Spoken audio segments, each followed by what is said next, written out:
Okay, so a quick overview of what we're going to look at today. We're going to look at motion tracking, and you can see on the example here we're going to create a simple graphic, and we're going to get it to track the motion of some footage, in this case a boat that's sailing across from left to right. So it has all sorts of applications, this, but it's really useful to have this ability to be able to track the motion of any object within your footage. The other thing we're going to look at is just using a mask as well, because if you see here, the object moves behind this pole here, so we're going to look at using a mask to place the object that's tracking the motion behind, so the movement continues behind this object that's in the foreground. Okay, so that's what we're going to look at. Okay, so the first thing to do is to download the After Effects file called Motion Tracking. That's the one we're going to use. We've got this footage already in it. Okay, so if you can do that, download that from Teams. And then if you can open that up and then open up the folder called Motion Tracking Position. So we've got the composition already created, and then we've got the footage here, which is this one with the sailboat in it. Okay, so just double click to open up Motion Tracking Position. Okay, so the first thing we're going to be using is the tracker panel. Okay, so the tracker panel, if it's not visible, so if you go over to the right hand column here, you should see tracker there. If it's not visible, if you go to Window and select Tracker, click on the name to expand it, select your layer, and then if you go to Track Motion, you'll see a series of settings appear. Just make sure it's motion source, it will be the layer. Current track should say tracker 1. Just make sure track type is set to transform. Okay, and also if you just go over to the layer here, if you expand the layer, you'll see that there is a sub-layer. There's one called motion trackers, and in there you should see tracker 1 and track point 1. So this is the track point here on the screen. So this is what we're going to be using as our track point, that we're going to then our graphic that we're going to add is going to track to. And the reason we're selecting transform here is because the property that we're going to be tracking is the position. Okay. Yeah, and the final thing to mention there is when we click on track motion, you'll see it creates another panel here, a layer panel. So we're actually the track point is placed on this this layer here, not in the composition panel here, but in the layer panel here. Okay, so we're going to focus in on the track point now itself, and just have a look at that. The point to make is obviously we're attaching a graphic to the track point, but it could be another piece of video, all kinds of things. You can obviously text and animation that could be attached to the track point. Okay, so if we just click on, so if we go over to the layer panel here, so we've got tracker 1. If we click on track point 1 here, that will select the track point. If you hold down Control and mouse wheel to zoom in, so this is the track point itself. So a couple of things to mention here. This larger square here is called the search region, and the smaller square here is called the featured region. Okay, and what we do is we use this to place this then over the area that we want to track. Okay, so okay, the other thing to mention is the cross here. Now this is what's called the attach point, and the way it works is if we place this featured region over pixels of a similar colour, okay, and try to find pixels that contrast with pixels that are of a different colour in the search region, then it becomes easier for the computer to track the movement of the pixels within the featured region. Okay. Okay, so if we zoom back out, now again the area we're going to try and track, or we are going to track, is going to be this figure here on the sailboat. Okay, just making sure you've got the move tool selected here. We can then click on track point 1 to select our track point, and we're just going to drag that down. Now you see it gives you a magnified view of what you're dragging over, which is useful. So we're going to drag it over this figure here, okay, and let go, and then we can zoom in. Okay, now we can adjust these, the search region and the featured region. So I'm just going to adjust the featured region so it's really kind of fairly tightly focused on these pixels here that are of a similar colour. Okay, and you can see that also the pixels in the search region around that are of a different colour, so it's easier to track. Okay, so hopefully we can always adjust it again, but hopefully that should make it reasonably easy for the computer to track the movement of these pixels as they move across the screen.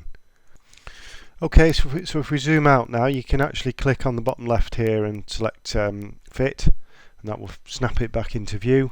And what we want now is for the computer to analyse the footage in relation to the track point. And what it does is it basically creates a series of keyframes that track this movement. Okay, a series of keyframes for the track point that track the footage. Apologies for some of my footage here, it just seems to be not quite previewing sections of the video. So I'm going to just move the playhead back to the beginning.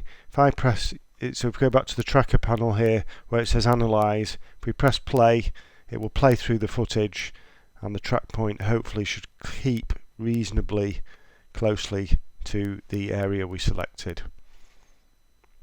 Okay, so you can see it tracking along there reasonably well, pretty closely, well, very closely. I think we're reasonably happy with that. Now you'll see when we get to the pole here, we hit a problem. Okay, it gets stuck on the pole.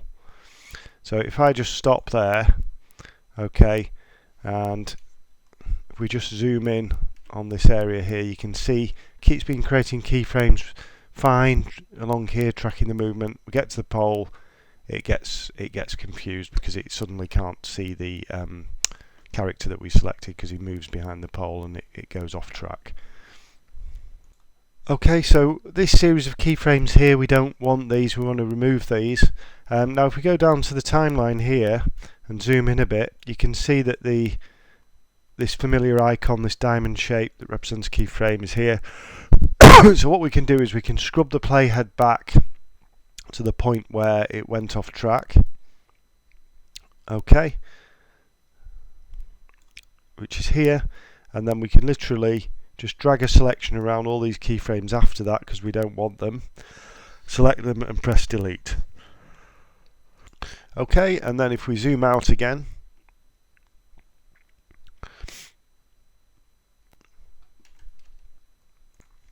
okay, and then it's a question of, in fact, if we just zoom in on our figure again here, if we move the playhead to the point where the area that we had selected, which is the figure, my preview's playing up, I don't know why, where the figure emerges from behind the pole again. Okay, move the playhead along to that point, move the track point to realign with our character, our figure. Okay, press analyze again, and it should hopefully continue, the tracker should continue to track the movement. I don't know what's happening with my preview here, you just have to, we'll just have to ignore that. If I continue to press analyze, you'll see that the track point continues near enough to track the movement of our character. I don't know why my preview keeps jumping around, but you understand the basic principle. So that's how we deal with this pole in the foreground, okay? Because that's when the pixels that we're tracking disappear from view for a short period. So that's how we deal with that. Okay, so the next thing to do is to create our graphic. So if we go from the layer tab to the composition tab, okay, I'm just going to scrub the playhead back to the beginning as well. Okay, I don't know what's going on with my preview. I have to apologise for my preview. It shouldn't be doing this, but it keeps blanking out a bit. So now we're going to create the graphic. So if we select the pen tool, select our layer with our footage on. Okay, rather than clicking on the layer, if you just make sure you click off the layer, should I say, so it's not selected, because otherwise it will create a mask. So make sure the layer here is deselected, just click in an empty space. Then go up and select the shape tool, click and hold, select the ellipse tool. Okay, you can change colour and stroke and fill colour here if you want. Drag out a shape. If we hold down shift, if you remember, that will constrain it to a circle. Okay, so this is the graphic that we're going to use. Okay, then if you click on the layer tab, and then click on our actual footage layer here. Okay, and then if you go over to the tracker panel and click on edit target, you'll get a pop-up here. Just apply motion to layer. It auto selects the layer because we've already selected it. We've already created it here, the shape layer that we've created. Click OK. Okay, and then click apply. It will ask you apply it to the X and Y coordinates, which we want to. We want it to follow it closely. Click OK, and you'll see that graphic we created now appears in the composition window and aligns with the track point that we created. Okay, I'm just going to compress these layers for a minute, tidy up a bit.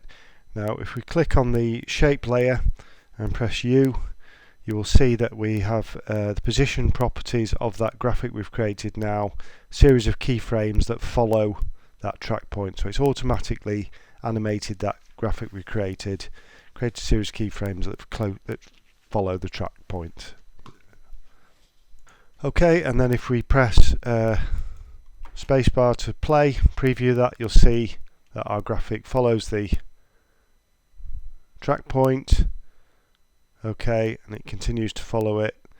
Now this bit at the end here is to do with my footage not playing correctly. Yours should be okay. I haven't had a chance to sort it out. I don't know if this is perhaps a graphics card issue, or I'm not sure. It's not a RAM issue. But anyway, so that's why it's kind of gone off track a bit here, but that's because my video wasn't previewing correctly, but it should continue to track onto that final bit. Okay, so what we could do is, say we wanted to animate our graphic further, so maybe we wanted to bounce up and down, for example.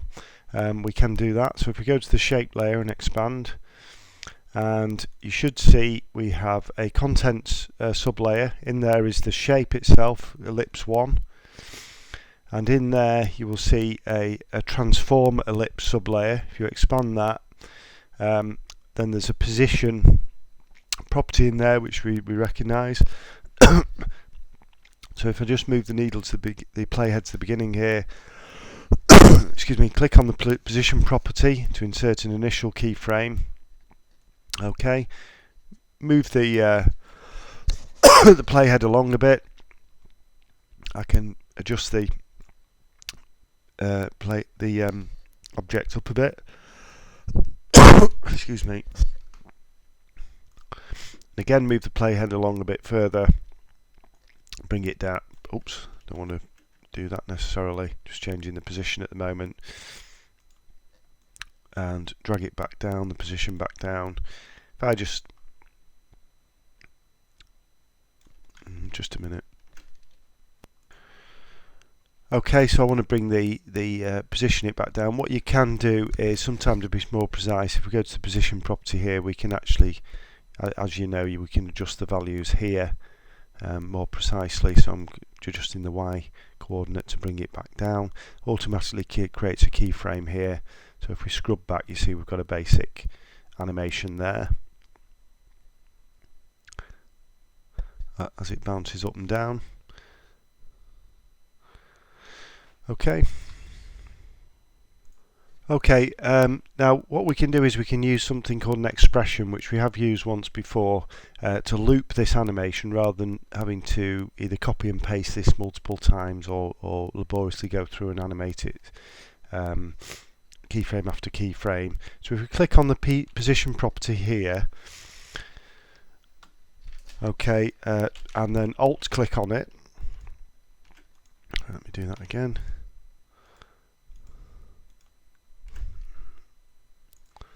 Okay, so if we alt click on the position timer here, Okay, you'll see that expression option opens up here, which we've used once before, and then we can type in an expression here. So a little bit of code that will give it a command. So we're going to ask it to loop out. Oops. And you see you get little hints pop up here. Okay, so loop out, open close brackets, and so that will loop those 3 keyframes continuously now. Okay, so if we scrub across, you'll see that they continue to play continuously as it tracks the footage. Okay, so if you remember, I mentioned we're going to use a mask here as well. So if we go back to this issue with the point where the footage goes, the boat moves behind this pole here, you'll see that at the moment the graphic is overlaid in front of the pole, so we want it to go behind the pole, same as the boat, so we can use a mask to do this. Okay, so we've got a copy of our footage here, so we go into the special footage folder here. You see the sailboat footage here. We've got another copy of it. So if we drag this down onto the layer panel, so it sits on top of the previous 2 layers. Okay, and this is the copy of footage that we're going to mask off. Okay, and if you remember to mask it, if we click on the layer that we're concerned with, select the pen tool. Okay, we can zoom in on the area that we want to mask. Okay, and then we can draw around the area that we want to keep.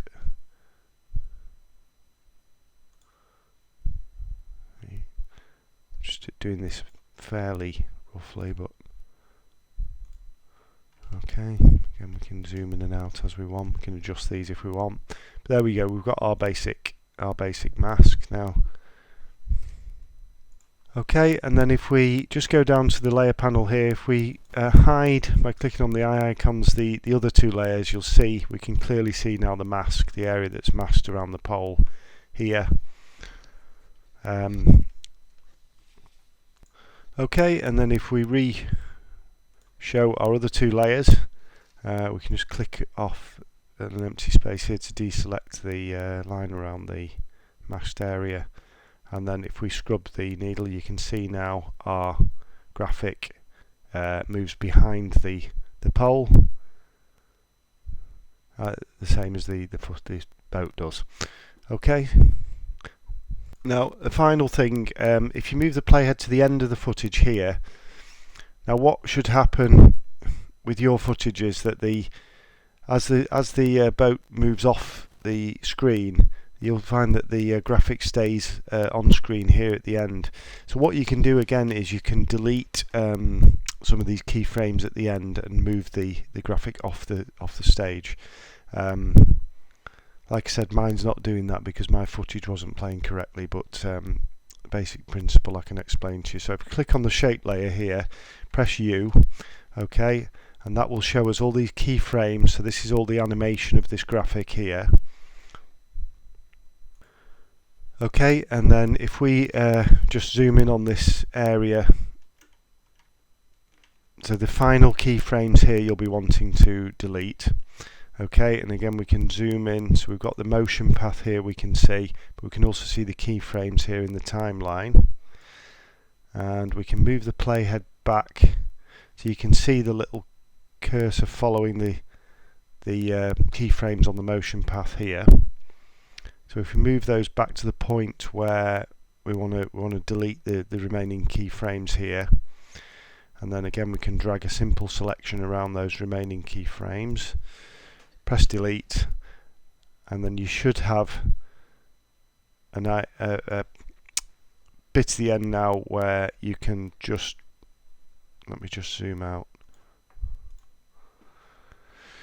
where the boat disappears off the stage right here, and then you can move the graphic to move off stage right as well. Alright, like I said, mine's not worked perfectly at the end here because my video wasn't previewing correctly, but hopefully you understand that basic principle. Well, actually, that's worked okay actually.